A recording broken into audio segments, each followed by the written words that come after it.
كلتها بره وطلع طعمها بجد يعني استغفر الله. وولادي بقى لما عرفوا ان انا باكلها كلموني في التليفون قالوا لي ماما هاتلنا منها وانت جايه. طبعا طعمها وحش جدا، وعايزه اقول لكم ان هي غاليه على الفاضي، فانا جبت بقى الحاجات وهوريكم بقى طريقتي، ومستحيل تشتريها من بره تاني. تعالوا ورايا هعملها لكم باحلى واسهل طريقه وانضف واجمل من بتاعه المطاعم.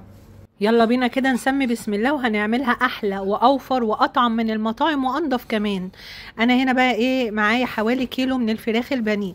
طبعا غسلتها كويس جدا بالزنجبيل والليمون والملح، وطبعا صفيتها من الميه. بعد كده هقطعها كده شرايح بالطول زي ما انتم شايفين كده، بقطعه بالشكل ده. هقطع الكميه كلها بتاعتي كده اصابع. خلاص كده قطعت الكيلو كله زي ما انتوا شايفين، ويلا بينا بقى نشوف هنعمل حته تتبيله تجنن. سيبك بقى من المطاعم خالص. جبت هنا علبتين من الزبادي هنزل بيهم، نزلت بعلبه ودي التانيه. شوفي بقى طريقتي واحكمي بقى لما تجربيها، عشان انا متاكده ان انتي مش هتجيبيها من بره وهتغيري طريقتك بقى ان شاء الله. نزلت كده بشويه ملح شويه فلفل على علبتين الزبادي، وعندي هنا توم باودر وبصل باودر، ونزلت كمان بمعلقه من توابل الفراخ ورشه من الكاري وكيس خلطه الشاورما، وعندي هنا ميه بصل ونص كوبايه من الزيت. واللي انا نزلت بيه ده ايه معلقه كبيره من سويت تشيلي صوص، وده تقدري تستغني عنه براحتك خالص، بس هو بيدي طعم لذيذ قوي قوي يا جماعه، موجود في السوبر ماركت. زودت هنا رشه ملح بقى. وعلى فكره لو انتوا عايزين المقادير قولوا لي حبايبي، انا اكتبها لكم في الكومنت كمان لو انتوا ما خدتوش بالكم منها، وهقولها لكم تاني برضو من خلال الفيديو ما تقلقوش. نزلت بقى هنا بالفراخ على التتبيله وبقلبها بالشكل ده، وهركنها دلوقتي على جنب. وتعالوا بقى نرفع وق على النار. نزلت بشويه ليا، يعني جبت قطعه ليا قطعتها قطع صغيره، وهي بصراحه ما بتحلاش غير بالليا عشان تبقي بتاكليها كانك بتاكليها بره. عليها شويه زيت، الليا ساحت، رحت نازله بحوالي نص كيلو من البصل مقطعاه جوليان.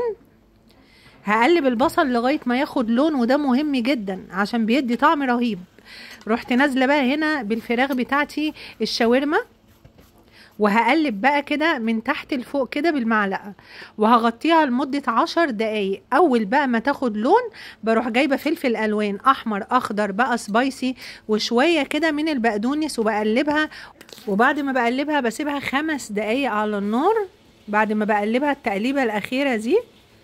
وبعد كده بقى بكون انا الناحيه التانية مولعه ايه فحمايه عشان تدينا طعم حلو قوي. بصي بقى دي احلى مره هتعملي فيها الشاورما على ضمانتي. انسي اللي بتتباع بره دي، اوعي تجيبيها لولادي. كان اول ما قالوا لي عايزينها قلت لا طعمها مش حلو، اللي بعملها احلى. انا عايزه اعرف بقى ايه الفرق بين الخوخ ده ايه الفرق بينه وبين ده بيسموه طعميه. انا بعشق الخوخ ده قوي يا جماعه، لقيته عند الفكاني وفرحت قوي بقى، وقلبي رفرف لما لقيت الكاكا طلعت. بحبها قوي قوي.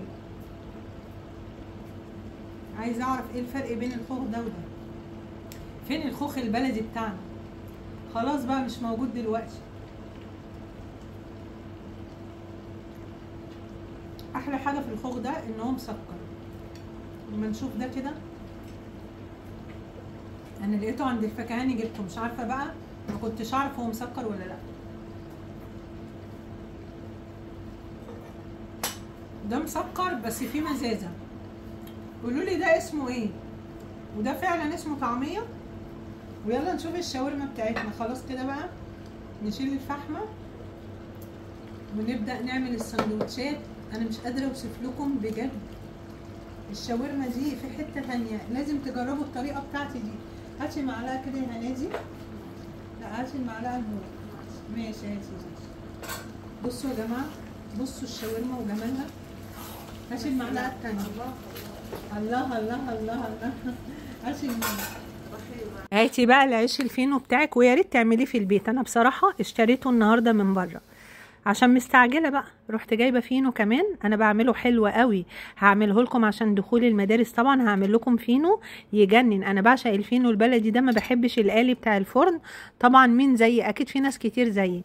احلى سندوتشات بقى. انا مش هقدم معاها حاجه، ممكن شويه مخلل بقى واي عصير وخلاص كده. طعمها يجنن وريحتها قلبت البيت يا جماعه، حلوه قوي. لازم تجربوها. ما تنسوش تصلوا على الرسول. لو وصلتوا لغايه هنا ما تنسوش تحطوا لي كومنت حلو. استنوني جربوها.